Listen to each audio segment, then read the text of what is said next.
Hi everyone, it's Sheryl Baker with your Passport to Travel, and this is Travel Talk number 3, and today I'm going to tell you about Thailand.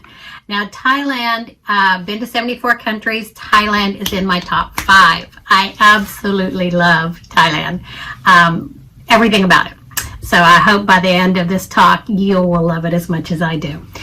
So first of all, Thailand is such a great value, and there's so much to see in Thailand. You have the big cities, you have the rural areas, you have mountain areas, and then you have the beach. Who knew that Thailand had beaches? But it does. So the best thing I like about Thailand is the culture, the people, the food. I love Thai food. But there's just it's so different from anything you've ever experienced before, and it makes for a good introduction into Asia. So when my clients go to Thailand, what I do first is send them into Bangkok. Now Bangkok is a huge city. In fact, you don't want to drive in Bangkok because it is so crowded, so much to do. But you don't have to worry about that, because when I send you to Thailand, we have guides that pick you up at the airport and transport you to your hotel. I recommend that you spend about 3 days in Bangkok. That is enough to really get the feel for the city.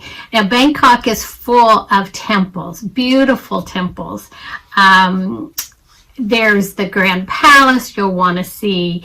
There's the 150-foot reclining Buddha that you've got to see. There's the Emerald Buddha, which is really probably about this tall, but beautiful, made out of green. Don't believe it's emerald, but I believe it could be green jade, but gorgeous. So you want to see the flower gardens, you want to see the night markets, you want to go on day trips from Bangkok through all the channels and the canals in the longboats. So Bangkok is very exciting. So, and the hotels there, a 4-star hotel is, even a 3- and 4-star hotel are great values. So it's easy to find an amazing place to stay right in the city. So when you're in Bangkok, again, we will do tours for you that will take you to all the palaces, to the temples. Something you have to remember, though, when you're going into Thailand is you have to cover your shoulders when you go into any temples. No shorts. Women need to wear skirts. Men need to wear pants, or at least below the knee pants. If you don't have those on, they actually have skirts and sarongs that you can put on at the temples before they allow you in. You can't wear your shoes into any of the temples. You have to leave your shoes outside. So I recommend that when you're traveling to Thailand, that you pack some long loose skirts and some t-shirts with sleeves, and some flip-flops that you can take off easily when you're going and doing all these tours. The other thing too, there's not a big display of affection. There's no kissing out in the middle of the temple grounds or holding hands and all of that. So you have to know your culture of where you're going. And Thailand is a very, I wouldn't say very conservative, but they're conservative when it comes to their temples and their holy shrines and things. So just pack a couple of loose skirts for women, some loose pants for men that you can just pull on, so that you are respecting their culture already, and you don't have to put on borrow skirts and things to go into the temple. It's just be respectful. So Bangkok, you're gonna see the temples, of course. You're gonna have to ride a tuk-tuk because, you know, those are the little motorized seats that you go around town. But I'm telling you, don't just take any tuk-tuk that offers you a cheap thing. They're going to take you to their cousin's silk shop first as part, and they're going to expect you to buy something. So just know that when you're taking a tuk-tuk ride, you're going to end up at somebody's shop before they bring you back to where you want to go. From Bangkok, you also want to go to the floating market. Oh my gosh. And these are all tours that I set up for you, so you don't have to worry about it. But the floating market, you have to experience it. And you have to eat noodles made out of a boat by an 80-year-old woman that does it all there. Street food in Thailand is a must. You just have to try it. I know most places I say don't eat the street food, but I ate all the street food in Thailand, did not get sick, and it was amazing. So Thailand is, street food is a must in Thailand. So you want to go to the floating market. You want to go to the night market. Oh my gosh, it's like, I don't know. It's a super sized fair environment, and it's all at night, and you walk down, and anything you could ever think about buying is at that night market. And one of the things that I fell in love with is sticky rice and mangoes. Oh my gosh, the mangoes in Thailand and the sticky rice, it is a dessert I would eat over and over and over again. So definitely want to try the sticky rice and mangoes while you're at the night market. So then from Bangkok, you want to go out, well, I did, and I try to send my clients out to the River Kwai. Now, this is telling my age because I used to watch the bridge over River Kwai as a kid with my dad, and you can literally go out and stay on the River Kwai, which is an amazing experience. The train that rode back and forth with the prisoners, you actually can stand on the railroad track and take pictures as the train comes in. Don't stand there too long. But then you actually get in a longboat and you go on the River Kwai up the river to your hotel. And this is out in the middle of nowhere. I mean, it's forest, it's rainforest, it's mountains. If you're into history, you can ride the Hells Pass railroad out there. And if you're into hiking, there's amazing places to hike out there, zip lining, but you're really out in the middle of nowhere. So I love the float house on the River Kwai. Is a unique experience that I think everybody should try. From there, I would come back, bring my clients back to Bangkok, and then fly up to Chiang Mai. Now, Chiang Mai is one of my favorite cities in the world. I would live at Chiang Mai. Just so much culture. I would recommend that you stay inside the old walled city. Just so much culture. Again, just it's amazing. It's hard to even explain unless you're there.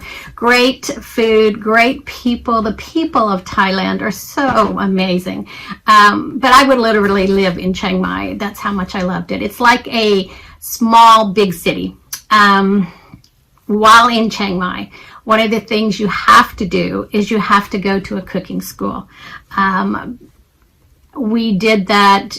Oh, it was amazing. We did a 4-course meal. We ate, we cooked, we learned the culture. So a cooking school, which along with that, they take you to the market and you actually get to try all the food and buy the food and then take it back and cook it at this outdoor kitchen. Well, when I say outdoor, all the sides are open, but you do have a top on. But amazing experience. I recommend that, again, for all of my clients that go. And then in Chiang Mai, you want to take a tour. I know you're going to see more. You're going to see more temples temples, but you want to take a tour out to one of the elephant sanctuaries while you're there. The tribes, you want to go visit the tribes. Amazing, again, experience. And when you're there, you also have an opportunity to wake up at 5:30 in the morning and go out and give alms to the monks as they come down. The monk apprentice, and every boy in Thailand has to apprentice as a monk for at least 3 months. And so every morning, all of these apprentices and monks have to leave the temple that they're at and go into the city or into the town and collect their food for the day. And people from town line up and have their food. They're only allowed to get as much as they can eat in one day. So they have to do this every single day. And the monks that can't come down, then they can collect for those monks that can't physically come down. Amazing experience. And they bless you, of course. Once you give them the food, then they give you a blessing. Unique experience. Again, you can't find that anywhere else. From Chiang Mai, you can actually go further north to Chiang Rai. That's the Golden Triangle where Laos, Myanmar, and Thailand join. And Cambodia is there on the side too. I have not made it to Chiang Rai yet, but it's on my bucket list to go back. So usually from Chiang Mai, then you have a choice. If you want to, and I recommend you go to the beach, of course. So you have two choices. You can go to, fly down to Phuket and stay there on the beach, or you can fly to Koh Samui and take a speedboat over to the island of Koh Phangan and stay there. Either way, those are great beach towns. So on Koh Phangan, there's actually the full moon party every month that happens there. So in fact, I just had 16 people come back from there that did their bachelor and bachelorette party and finished their 10-day trip to Thailand with the full moon party. I've had another 6 people go to the full moon party. If you are a partier, if you want something that is just totally unique, that only happens once a month, 12 times a year, then you would want to schedule around a full moon party on Koh Phangan. If you're a James Bond person, then Phuket is where you want to go, because of course James Bond Island is there, which you will iconic from the movie.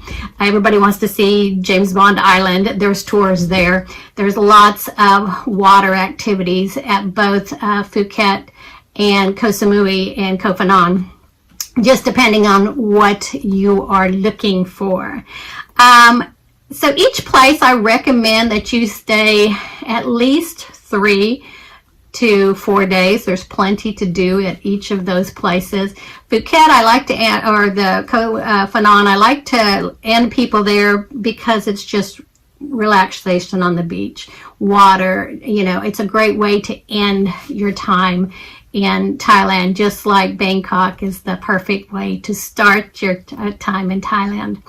So then from Phuket or Koh Samui, you would fly back to Bangkok and grab that, and you can do that morning, and then usually the flights out of Bangkok are at night, and so then you will fly all night and head back home.